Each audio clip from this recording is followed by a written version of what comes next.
E agora nós vamos abordar o seguinte assunto: desafios e oportunidades na municipalização de saneamento, case Balneário Camboriú.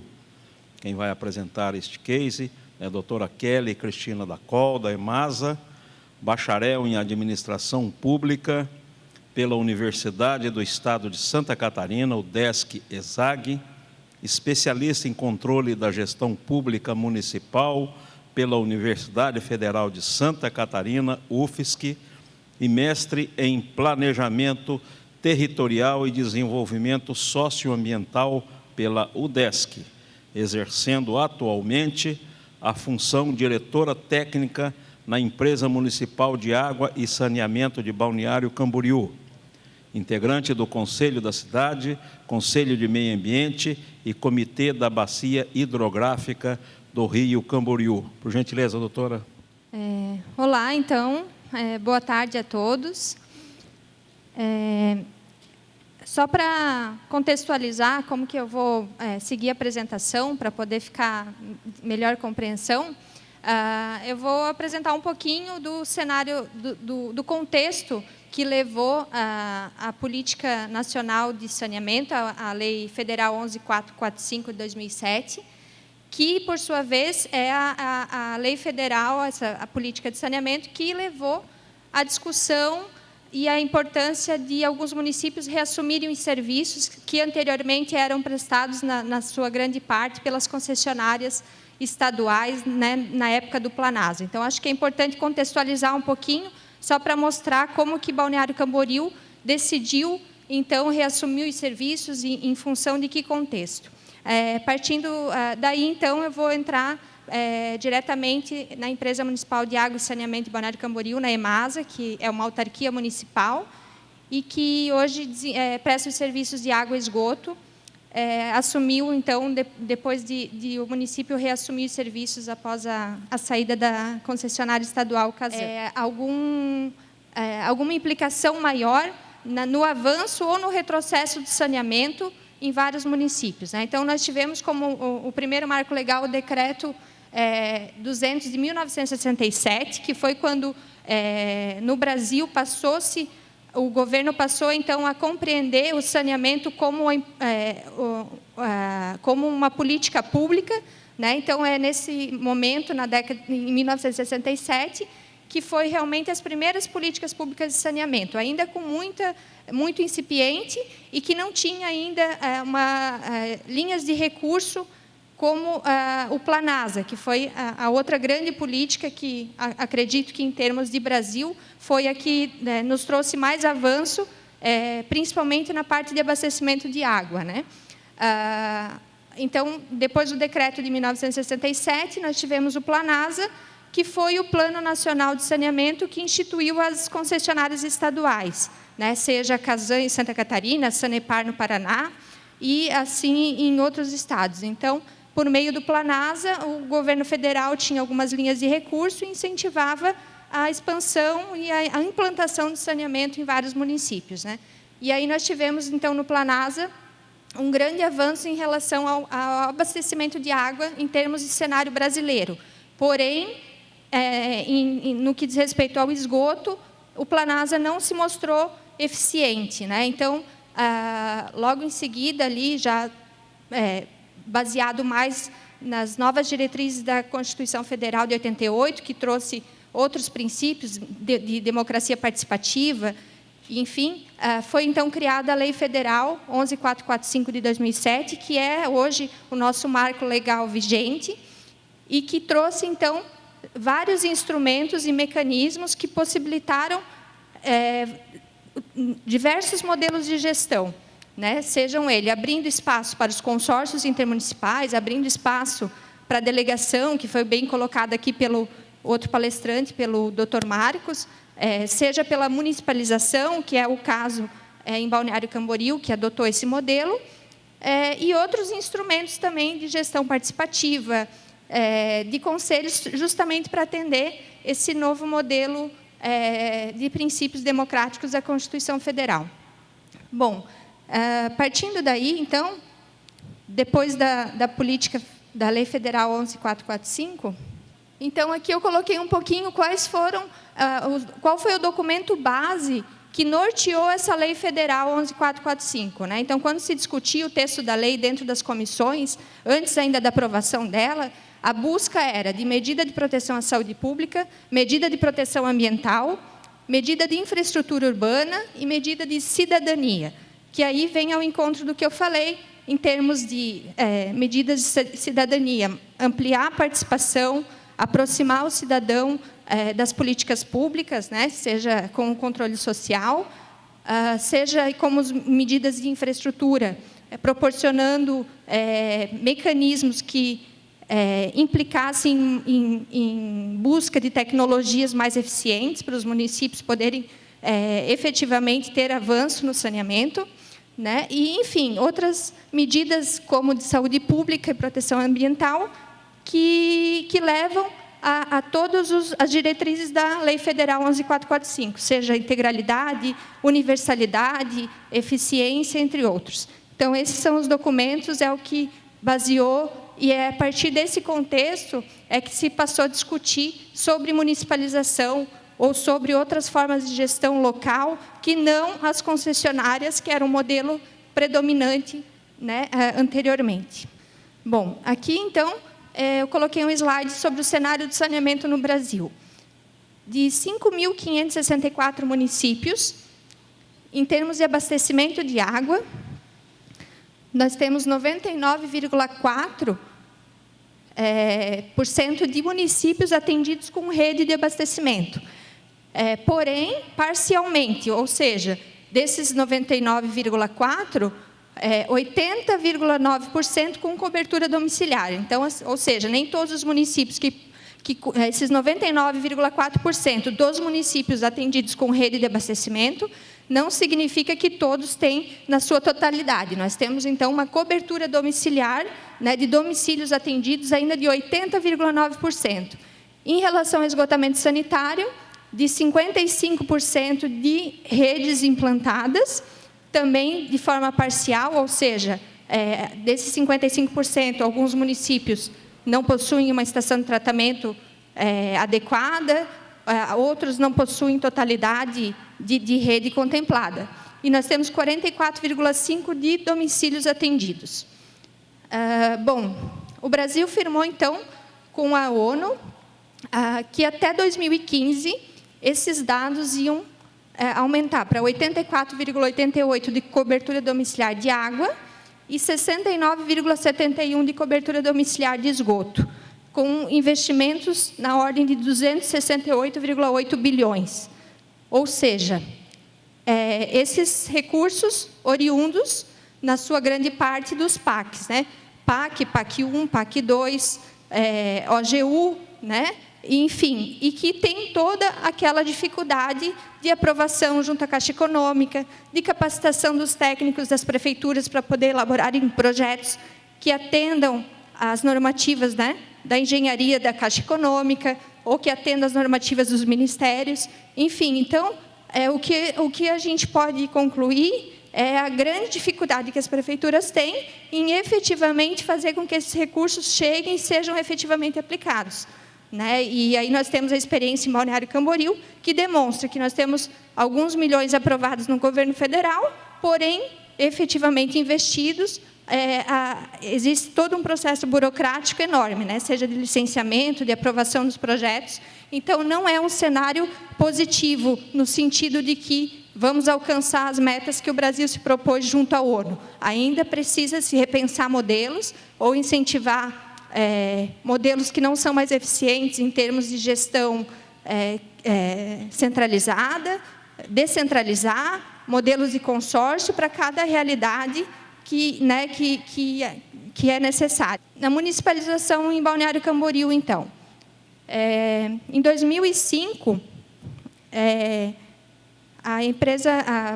foi aprovada uma lei e foi criada a Empresa Municipal de Água e Saneamento em Balneário Camboriú. Durante a transição, quando o município reassumiu da Casan em 2005, até 2006, a gestão ela foi emergencialmente por uma empresa terceirizada, até que a empresa se estruturasse para, então, passar a prestar os serviços, né? Fizesse concurso público e admitisse novos funcionários. Na ocasião, houve uma discussão com um município vizinho, que é o município de Camboriú, para que se pensasse num consórcio intermunicipal, né? Considerando que os dois municípios compartilham a bacia hidrográfica do rio Camboriú e que tem o único manancial de onde nós captamos água para tratamento e distribuição, que é o rio Camboriú. Então, vocês vejam, antes foi falado aqui de um consórcio possível entre 14 municípios, né? E que depende muito da decisão política, né? Um exemplo nosso, da nossa municipalização, é de que num município onde tinham duas prefeituras só, já não foi possível, né? E aí a decisão política impera, porque não foi aprovado que se fizesse um consórcio intermunicipal. Então, hoje é um desafio, nós vamos enfrentar alguns problemas em relação ao manancial, em relação à captação de água, já vislumbramos isso, já estamos discutindo dentro do Comitê de Bacia, mas que porque lá atrás não foi pensado nos instrumentos que nós temos à nossa disposição, né, que podem gerar uma segurança jurídica e que pode ser bem aplicado, mas que não foi essa decisão. Então, enfim, Balneário Camboriú reassumiu os serviços e criou a EMASA, que é uma autarquia municipal, e passou, então, a prestar os serviços. A população, então, de Balneário Camboriú é de 124.557 habitantes, e a de Camboriú, 72.261, população fixa. Né? Claro que nós temos em Balneário Camboriú toda aquela preocupação com a temporada, onde a população mais do que triplica, e aí nós temos que ter um sistema com condição de abastecimento, tanto da população fixa quanto da população flutuante, além da quantidade ainda que nós temos que fornecer. Aqui é só para ilustrar um pouquinho, que é importante colocar a densidade demográfica em Balneário Camboriú. Nós temos ele está entre os municípios com mais de 200 habitantes por quilômetro quadrado, né? O que isso, para fins de municipalização do saneamento, é muito positivo, porque você tem grande retorno de investimento a partir, né, do que você executa em áreas bem adensadas. E aí, então, claro, em termos de sucesso na municipalização, não tem o que se questionar, considerando que nós temos 200 habitantes por quilômetro quadrado, diferente de municípios que talvez a densidade demográfica seja muito menor ou a área territorial muito mais extensa, onde você já não tem a condição de retorno dos investimentos, né? Então, você tem que investir em várias áreas da cidade com baixo retorno. Então, a gente acaba colocando esse como um ponto assim que é bastante positivo no caso da municipalização em Balneário Camboriú. Bom, falando então mais da EMASA, a EMASA ela tem a meta então de atingir 100% de cobertura de abastecimento de água, 100% de coleta e tratamento de esgoto, e tem também como meta a conservação da bacia do rio Camboriú. Atualmente, a EMASA já tem de direito a competência para atuar com resíduos sólidos e drenagem pluvial, porém, não está de fato. Nós estamos numa transição entre as secretarias da Prefeitura para a EMASA. Né? Vai ser uma nova etapa da empresa passar a assumir esses serviços também. Então, em termos de água e esgoto, e aí a EMASA está atuando fortemente na gestão, no âmbito da bacia hidrográfica, com os produtores, com a parte nós temos também produção de risicultura, que influencia bastante na questão dos usos da água, né? Os dois grandes usuários de água são a EMASA e os agricultores da parte da risicultura. Então, nós temos que trabalhar em conjunto também para que a gente possa avançar com algumas políticas dentro da empresa. Então, aí, só para ilustrar um pouquinho da nossa estação, nós temos a estação de tratamento de água, que fica em Balneário, a estação de captação de água bruta, que fica em Camboriú. Então, nós captamos em Camboriú a água, aduzimos por uma adutora de 3,5 quilômetros, aproximadamente, tratamos na estação de tratamento, distribuímos para a nossa população e devolvemos a água tratada para Camboriú também. Além disso, nós temos uma estação de tratamento de esgoto, que atualmente é uma das mais modernas, que é de lodo ativado, com aeração prolongada. Então, está tratando com 95% de eficiência, ou seja, está devolvendo água para o rio, né, com bem baixa matéria orgânica, e é um grande avanço desde que a EMASA foi criada, né, que o município reassumiu, foi passar a ter esse grande investimento na estação de tratamento de esgoto, que eleva e coloca o município aí como um dos pioneiros no Brasil, que já está chegando a 100% de coleta e tratamento, né? Estamos no caminho de atingir essa meta, e também com uma eficiência alta no tratamento, né? Que acaba também contribuindo para que a gente possa estar vendo a forma de trabalhar e buscar recursos também para que o município de Camboriú também implante esgoto e a gente possa ter uma qualidade ambiental, né, da bacia e do rio. Bom, então, em relação ao abastecimento de água, como eu coloquei, hoje Balneário Camboriú tem 98% de cobertura domiciliar. Esses 2%, eles são aproximadamente da região das praias agrestes, onde nós já temos obra em execução para poder atingir os 100%. Nós estamos com uma obra de ampliação na estação de tratamento de água, que vai dobrar a capacidade de tratamento. Já vou mostrar no próximo slide nossa capacidade atual.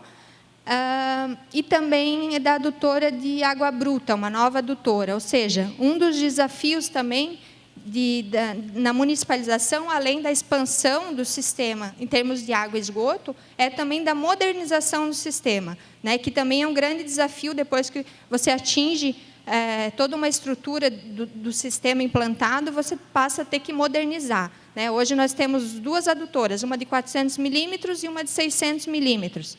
E as duas já estão praticamente deterioradas e com muito rompimento, muito vazamento, o que acaba também aumentando custos de manutenção que a empresa tem. E nós passamos agora a um estágio em que já estamos atingindo 100% de coleta e tratamento, mas passamos, então, a aplicar recursos agora para modernizar o sistema, né, em diversas etapas, em diversas unidades que nós temos, né? Então, hoje, a nova adutora de água bruta ela já é uma obra que ela amplia, em parte, mas ela também moderniza, porque a gente passa a desativar aquelas adutoras que trazem ainda mais custo para a empresa.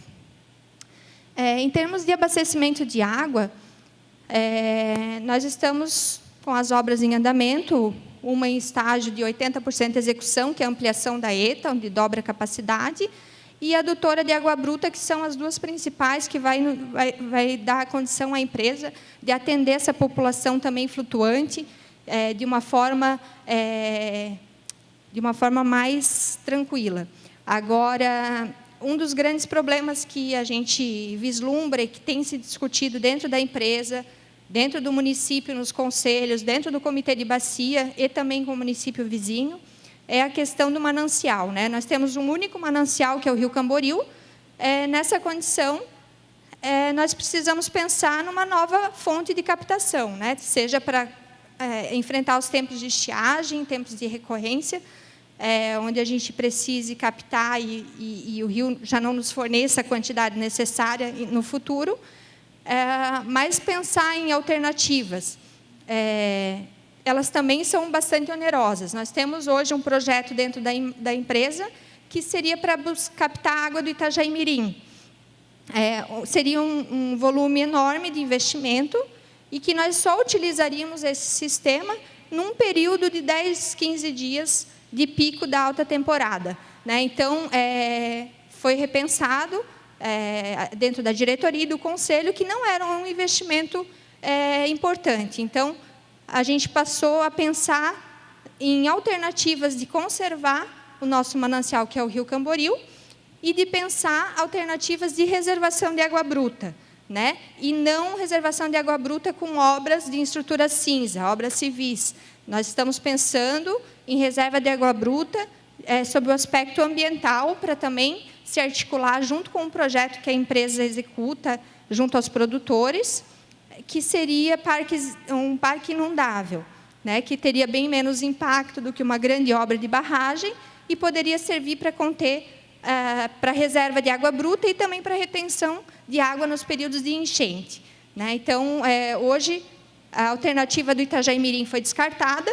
Nós estamos focando na conservação da bacia do Rio Camboriú, que era algo que antes, com a concessionária ambiental, com a concessionária estadual, a Casan, não se tinha uma aproximação com esse público rural, e não se tinha projetos que se pensassem em preservação das nascentes, para que a gente possa ter uma condição de regularização hídrica no futuro, e também não se pensava em algo que fosse mais para reserva de água bruta mesmo, como eu disse, que não tivesse tantos impactos dentro da bacia, que pudesse nos dar um retorno positivo nesses períodos em que a empresa precisa. Bom, aqui, só para ilustrar, eu coloquei um pouquinho dos dados de reservação e de população das principais cidades aqui, né? Então, só um comparativo, por exemplo, com Brusque, nós temos 116 mil habitantes, com uma reserva de 4,8 milhões. Balneário Camboriú tem 124.557 habitantes, de acordo com o IBGE, né? Claro, sem contar a população flutuante. E nós temos uma reservação que chega a 18 milhões de litros, né? Então, só para vocês terem uma ideia de como qual que é o grande desafio da Prefeitura de Balneário Camboriú e da EMASA em garantir o abastecimento. Nós já temos que ter uma estrutura muito superior à necessária para poder atender a essa população flutuante, né? Que ela é muito maior. Então, isso requer muito mais investimento, e é um grande desafio também. Em termos de capacidade de tratamento, nós temos atualmente 930, e com a obra de ampliação da ETA, vai para 1.500. Essa obra está praticamente 80% executada, e aí nós vamos para 1.500 litros por segundo. E aí, então, vai nos possibilitar ter uma condição ainda melhor para abastecimento. Aqui, então, eu ilustrei um pouquinho de um estudo de uma dissertação, que os investimentos realizados pela EMASA em termos de abastecimento de água, em 5 anos, aproximadamente, entre 2006 a 2012, foram investidos 13,8 milhões no sistema de abastecimento de água, em termos de ampliação do sistema, né, com uma média de 2 milhões, e que essa média agora, com a obra de ampliação da ETA, ela sobe um pouquinho, essa curva aumenta, porque nós temos bem mais investimentos agora para a finalização dessa grande obra. Aí, esse dado aqui, eu só estou colocando para poder somar no final e mostrar para vocês a comparação entre os termos de investimento dos últimos anos pela concessionária estadual e os investimentos realizados pela empresa municipal de água, com a mesma tarifa, tá? Sem aumento da tarifa, nós conseguimos realmente demonstrar que a municipalização foi muito positiva para Balneário Camboriú. Então, em termos de abastecimento de água, 13,8 milhões. Em termos de esgotamento sanitário, nós temos 90% de cobertura domiciliar, que compreende coleta e tratamento, né? Como eu falei, que é tratamento na nossa estação bem moderna, que foi inaugurada em 2012, com 95% de eficiência, e em obras ainda que nós temos para poder atingir o 100%, nós temos esgoto das praias agrestes, que seria Laranjeiras, Estaleiro e Estaleirinho, que seriam as localidades da única região de APA que tem na cidade, e cerca de 13 quilômetros, que é continuidade num dos bairros periféricos, que foi um dos últimos a serem atendidos, né? Justamente porque, em tempos anteriores, não se tinha... O foco era atender as populações, os bairros mais adensados. Então, ainda faltam 13 quilômetros, praticamente, para a gente poder atingir a meta. Aqui, então, das etapas do desenvolvimento do esgotamento sanitário, demonstra o que foi implantado na época da concessionária estadual e o que foi implantado depois da criação da EMASA, né, pelo município. Então, a parte em azul, que está destacada com a estação de tratamento, que seria ali, a ET, Estação de Tratamento de Esgoto, e essa região azul, meio roxinha, foi implantada no tempo da concessionária estadual pela Casan. E as demais regiões, elas já foram implantadas pela EMASA. Aqui também só o gráfico demonstra em porcentagem. Ele não foi feito aqui para apresentação, fazendo essa comparação entre a concessionária e a EMASA pelos últimos anos, mas ele foi um estudo realizado em 4 décadas diferentes, né? O avanço do sistema de esgotamento sanitário em 4 décadas diferentes. E de 2000 a 2013, de 2000 até 2005 ainda era concessionária estadual, nós tivemos 50% da área urbana coberta por esgoto, né, com rede coletora. Só que desses 50% de 2000 a 2013, todos foram executados pela EMASA, também pela empresa municipal. E aí, então, tem o montante de esgoto dos valores investidos no sistema de esgotamento sanitário, 55,6 milhões, sendo que, num período de 30 anos da concessão, nós tivemos 104 quilômetros de rede implantado e a estação de tratamento de esgoto, que eram lagoas facultativas e anaeróbicas. E a partir da EMASA, em 5 anos, nós instalamos 109 quilômetros de rede e uma nova estação de tratamento de esgoto com 95% de eficiência, que é atualmente uma das mais modernas que tem no país.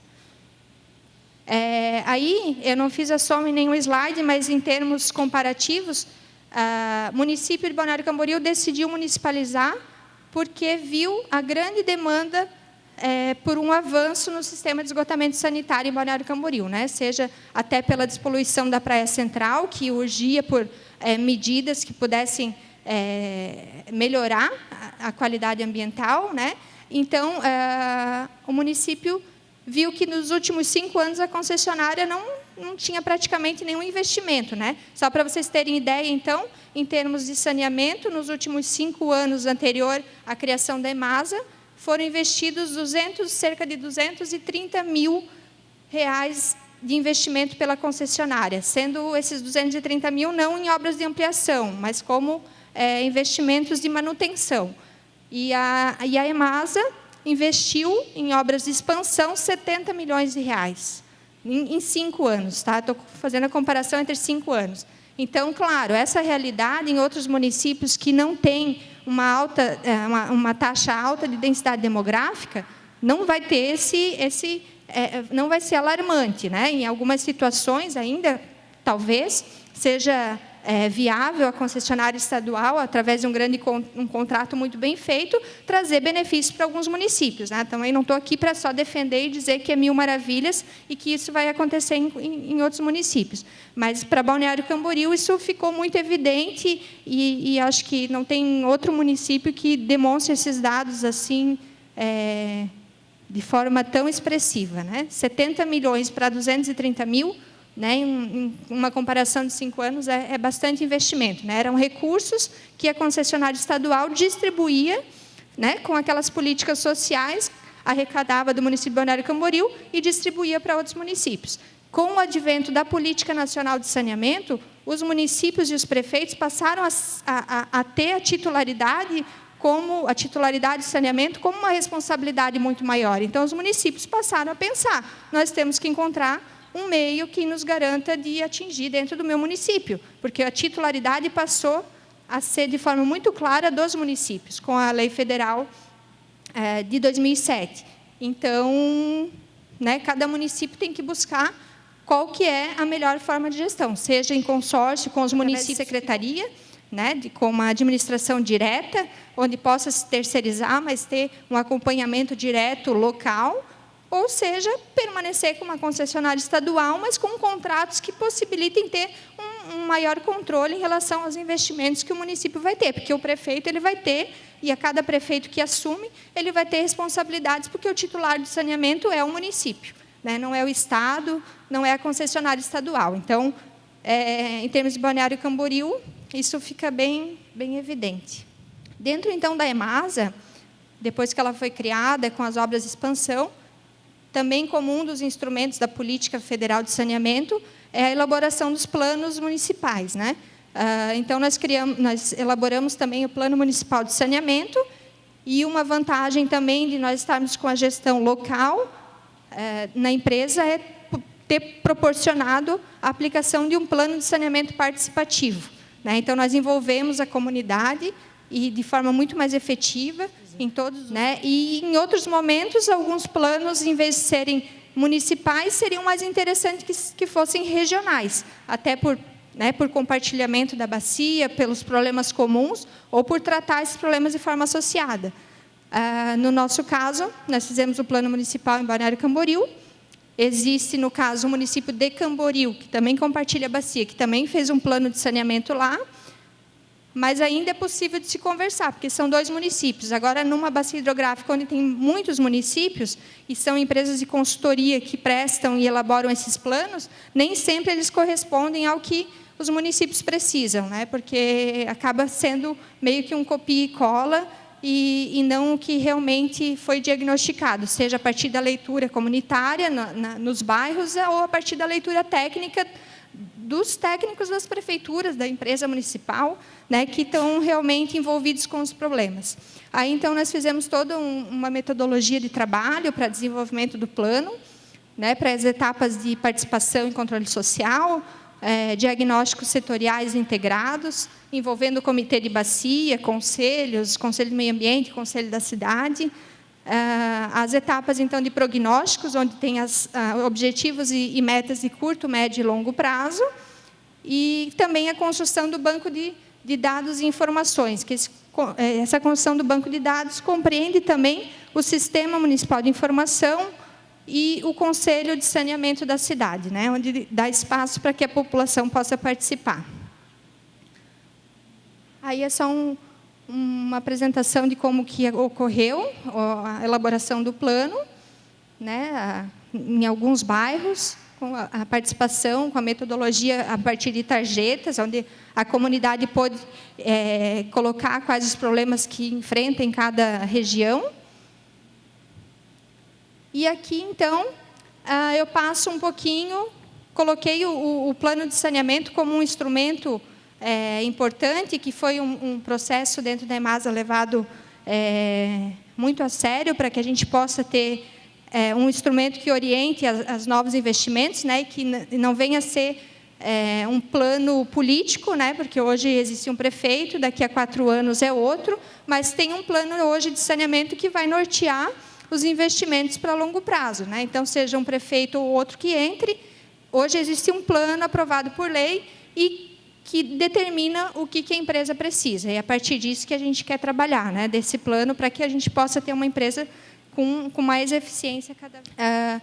Então, além das obras que eu citei, o plano de saneamento, eu parto um pouquinho, então, para outro foco que a empresa municipal pode atuar, além das obras de expansão, além da modernização do sistema, e, então, agora com o plano de saneamento, prevendo algumas ações de futuro, nós estamos trabalhando fortemente no projeto Produtor de Águas, que atua no âmbito da bacia hidrográfica. Ou seja, Balneário Camboriú aprovou uma lei, por meio da Câmara de Vereadores, que autoriza um incentivo financeiro, digamos assim, seria o termo correto, pagamento por serviço ambiental. Autoriza que a EMASA invista recursos para os produtores que preservam algumas propriedades ou áreas sensíveis à produção de água, áreas de nascente, mata ciliar. Isso faz com que nós possamos nos aproximar dessas áreas, né, que ficam a montante da captação da EMASA, em Camboriú, mas ficam no município vizinho. Então, vocês vejam que hoje, além da capacidade de investimento que a empresa tem, ela está possibilitando ter investimento no município vizinho, para que a gente possa preservar, né, o manancial, que é de onde nós captamos a água. Então, aqui é uma foto tirada lá da bacia, do conhecido Pico da Pedra, que tem em Camboriú, que mostra justamente, né, a área de Balneário Camboriú e as cabeceiras, que têm uma característica de bastante cobertura vegetal nas cabeceiras, com a área de vale, e mais embaixo a risicultura, com uma forte pressão do mercado imobiliário, que passa também, aí a gente já não tem mais o controle por parte de Balneário Camboriú, né? Isso faz parte daí do plano diretor de Camboriú e do próprio mercado, né, que é livre também para esse desenvolvimento. O que nós podemos estamos fazendo dentro da empresa é garantir com que algumas áreas sejam preservadas, né? Aquelas que são importantes e que são necessárias para melhor condição de água. Nós não vamos aumentar a produção de água, mas nós vamos ter uma água de melhor qualidade, também para que a gente possa gastar menos com produto químico. Então, essa é mais ou menos a lógica. O que é, então, o projeto? Que nós estamos trabalhando lá nas áreas rurais em Camboriú. O projeto ele visa ações de conservação e recuperação ambiental por meio de pagamento por serviços ambientais aos produtores ou aos proprietários de imóveis, que não são produtores, mas têm chácaras de lazer, ou têm alguma propriedade, e que tenha nascente da propriedade, o que seria um projeto ideal, onde nós temos as áreas de interesse, as áreas de nascente e as metragens que nós precisamos preservar, ou fazer o cercamento, ou recuperar. E apresentamos. E com base, se o proprietário se interessar em aderir com todas essas áreas que estão no projeto ideal, o proprietário ganha um incentivo financeiro, né? Que aí ele utiliza dentro da propriedade dele, né? Seja para qual fim. Ou seja, ele ganha um valor pelo serviço ambiental gerado na propriedade dele. E a EMASA ganha com isso ações que elas vão se somando uma a uma a cada hectare que a gente passa a preservar para garantir não um aumento na produção de água, mas com que o rio ele tenha uma regularidade do fluxo hídrico e a gente possa ter uma condição de abastecimento no longo prazo, né? Então, ele é um projeto que ele não vai nos proporcionar uma reserva de água bruta como o parque inundável, né, ou como uma nova fonte de captação, mas ele nos assegura do único manancial que nós temos e que é uma grande preocupação para atender toda essa população. Bom, os objetivos do projeto: reduzir o assoreamento, nós temos muito assoreamento lá, em função das estradas também, e de conservação de solo nas propriedades. Impedir, né, no caso, que a gente precise de obras em estrutura cinza, mas que a gente possa estimular, e o projeto ele veio dentro da EMASA com essa lógica de obras verdes, né? Então, a gente está trabalhando agora com os parque inundável, que nós temos esse projeto lá, e que nós não precisamos ter grandes impactos dentro da bacia com barragens para a futura reserva de água. E redução no custo de tratamento, então, né? Porque a água que chega com menos turbidez, a gente gasta bem menos para poder tratar, né? Claro que isso ainda está em fase de monitoramento, né? Porque o projeto está sendo executado em campo há 2 anos, então, os monitoramentos em termos de qualidade de água eles estão sendo feitos, então ainda mais um tempo para a gente poder avaliar, mas, né, estudos já indicam que esse é o caminho. Então, a EMASA, o Poder Público, a Prefeitura, não pode ser omissa em vamos fazer a nossa atividade fim, solo e regulação do fluxo hídrico. O projeto ele passou em discussão desde 2009 para ser elaborado. Foi feita uma articulação do arranjo institucional com vários parceiros interessados, e desde 2009 fizemos um mapeamento georreferenciado da bacia, com cadastramento dos produtores, mapa de uso e ocupação do solo.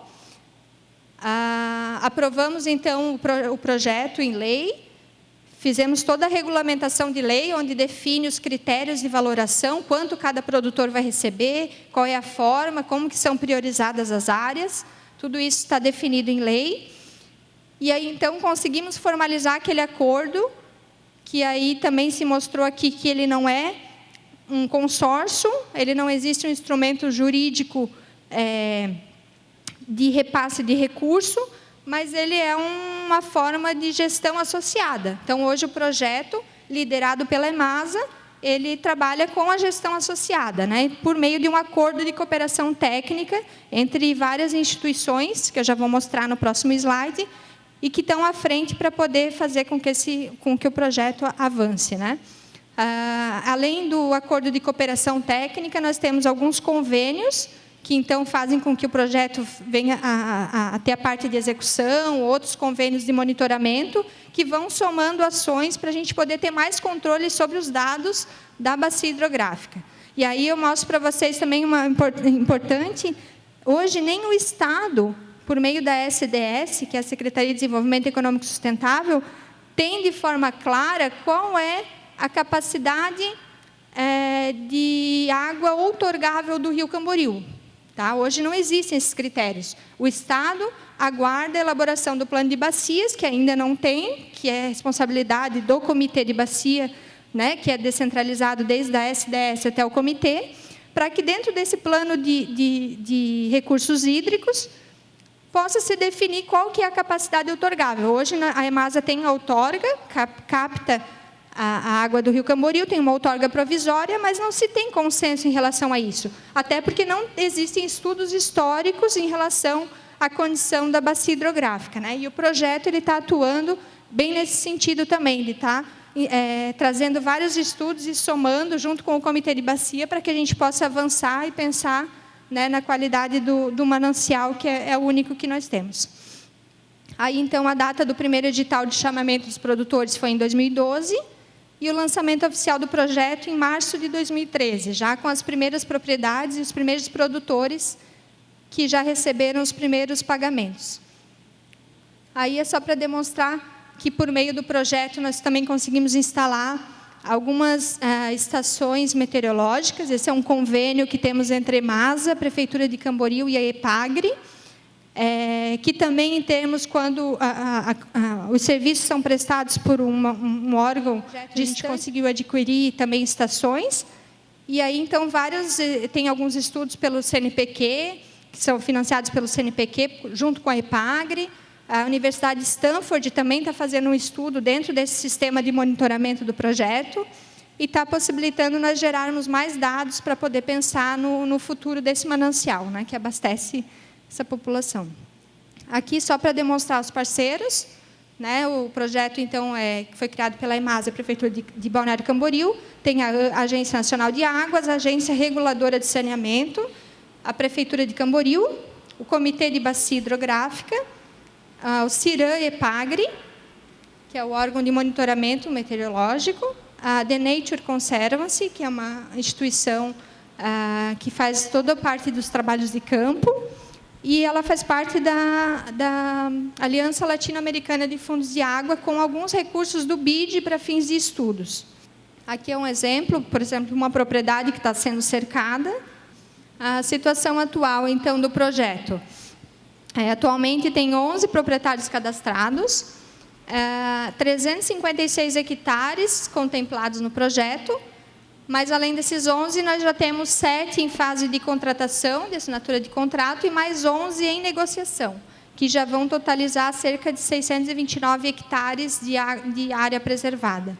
Bom, só para encerrar, então, eu sei que ficou um pouco misturada, porque a ideia aqui não era só apresentar a EMASA como um grande modelo ou algo assim, porque nós também temos algumas dificuldades, também não era dizer que a concessão estadual ela é negativa em alguns municípios, mas colocar qual é a nossa realidade lá, né, os desafios que a gente enfrenta, e eu acho que, sobretudo, deixar a mensagem da importância da gestão associada, dos consórcios intermunicipais, porque alguns problemas não são possíveis de solucionar mesmo com o município sozinho, ou quando você tem uma gestão distante, né? Ou ainda que você tenha a concessionária estadual prestando serviço, se você não tiver um conselho de saneamento na cidade, se você não tiver uma gestão local que esteja próximo também do cidadão, você também não consegue mais alcançar o cumprimento de todas as exigências da lei federal, né? E aí você tem inúmeras instituições que estão fiscalizando isso, seja agência reguladora, Tribunal de Contas, Ministério Público, enfim. Então,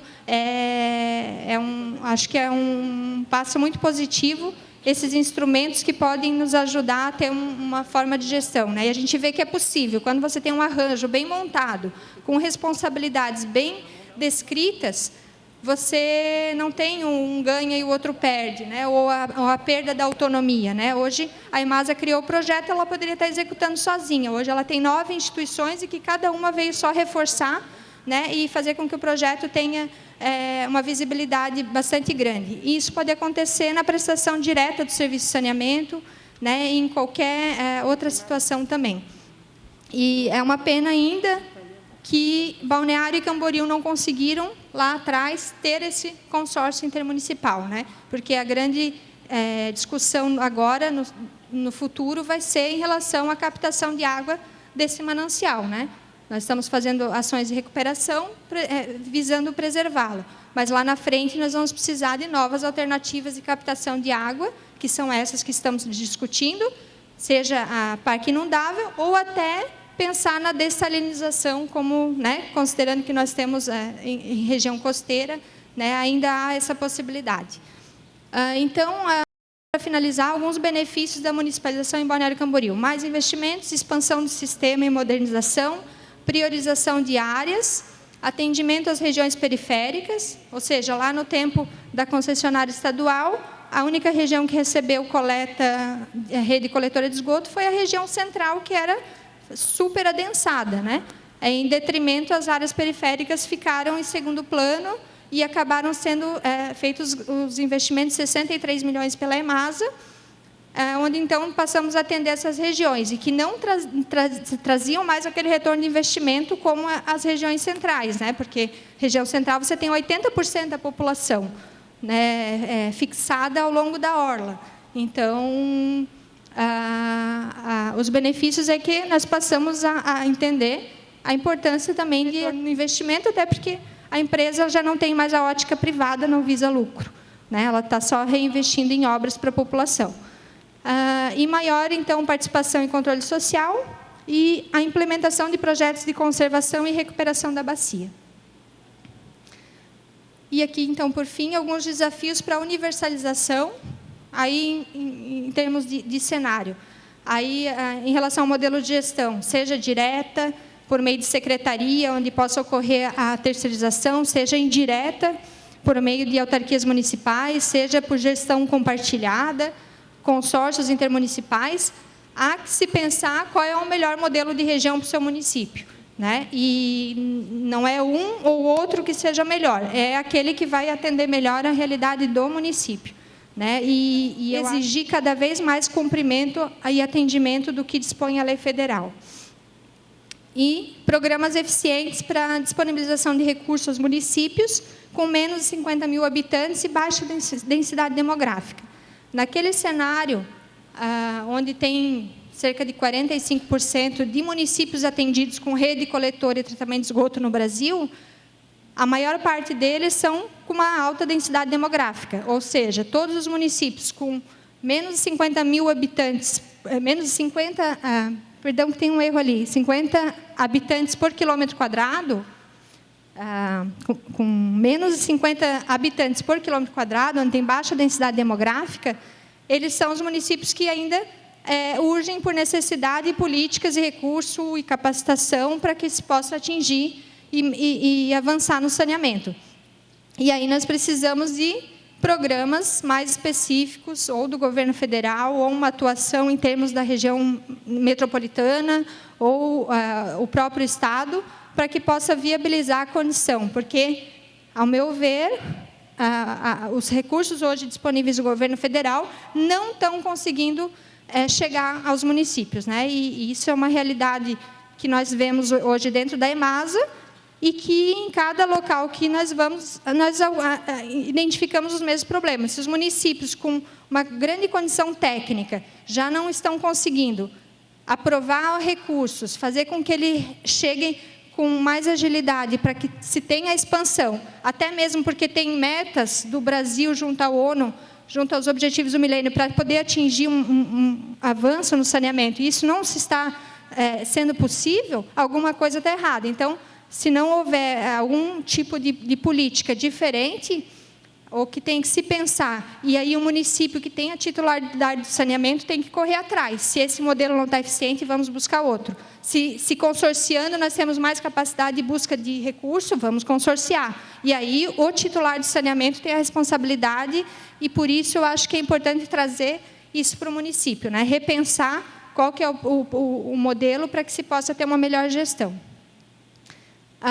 Os planos de saneamento, né, ainda muitos municípios não conseguiram elaborar seus planos, outros que fizeram ainda de forma distante, contratado por meio do Estado, não atendem e não demonstram os grandes desafios que o município tem, né, porque acabam sendo planos contratados em massa para vários municípios por meio do Estado e, às vezes, não atendem por o município não estar envolvido diretamente na elaboração deles. A capacitação dos técnicos locais, para que cada vez mais as prefeituras tenham essa autonomia de poder repensar qual é o melhor modelo para o seu município. E o desenvolvimento das agências reguladoras, que também é recente, e eu acho que é uma forma que vai poder, né, desde as políticas regulatórias que passaram a acontecer no Brasil, as agências reguladoras de saneamento, elas são muito recentes, mas eu acredito que elas vêm trazer um grande ganho para poder ajudar com que os municípios repensem ou garantam o seu equilíbrio econômico-financeiro para poder garantir, né, a universalização. E é isso. Muito obrigada. Boa tarde a todos. Estou à disposição.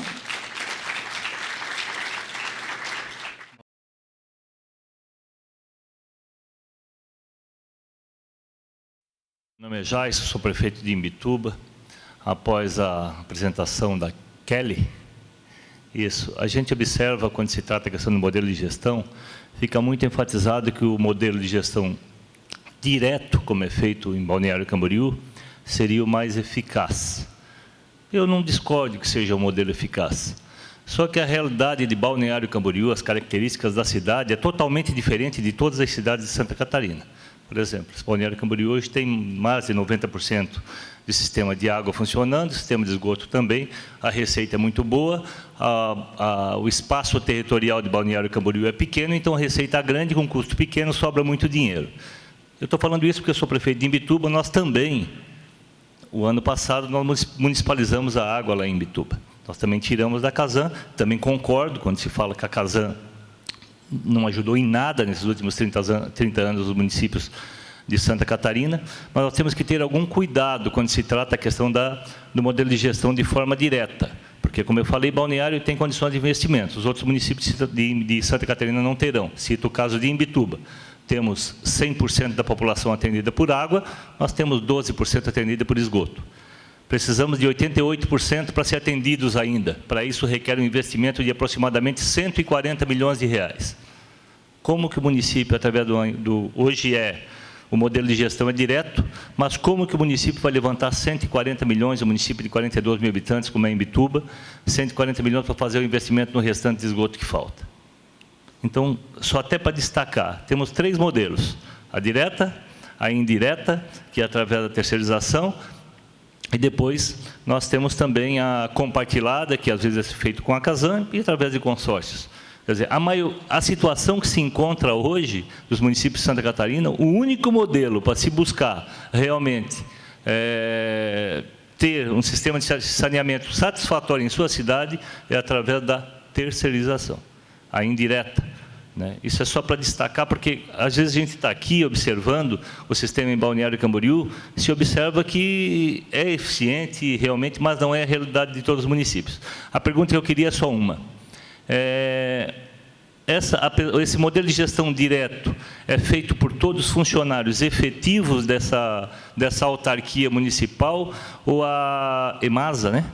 A EMASA ela contrata empresas terceirizadas para fazer a operação, manutenção do sistema, e se contrata, quanto representa em percentual esse custo desse pagamento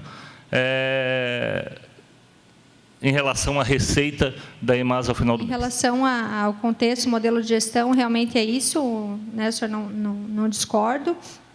Tem que se pensar o melhor modelo, quem sabe consórcio com os municípios, enfim, né, não é o melhor modelo municipalizar de forma direta para todos os municípios, né, mas há um consenso, eu vejo, em termos de estadual ou até em outros estados, de que o modelo das concessionárias estaduais não é mais eficiente, né? Ele foi, num período, no avanço no que diz respeito ao abastecimento de água, mas ele não atingiu e não avançou em nada na questão de coleta e tratamento de esgoto. Então, realmente tem que se pensar qual que é o melhor modelo para a sua realidade.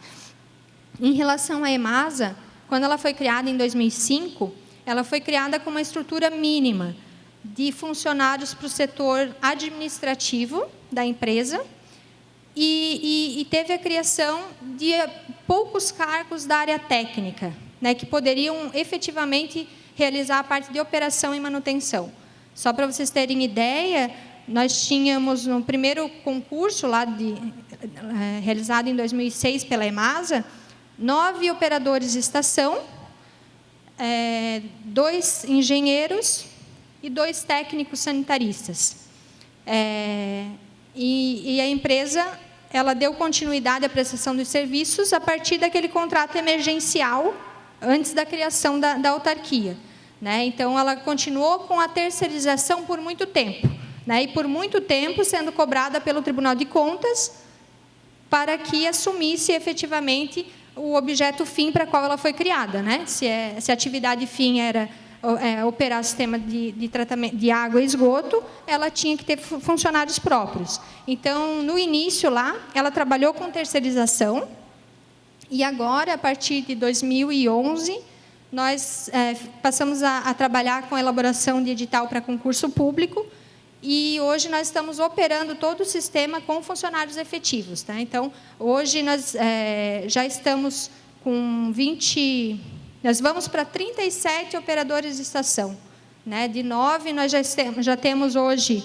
25 aproximadamente operadores de estação operando o sistema efetivamente e vamos para 37. Né? E hoje já assumimos toda a parte de tratamento com analistas químicas, funcionários efetivas da EMASA. O nosso engenheiro sanitarista está aqui, o Felipe, eu até quero fazer uma saudação a ele, também é efetivo, né, e faz todo o trabalho de projetos. Então, hoje a EMASA já tem todos os funcionários próprios, né?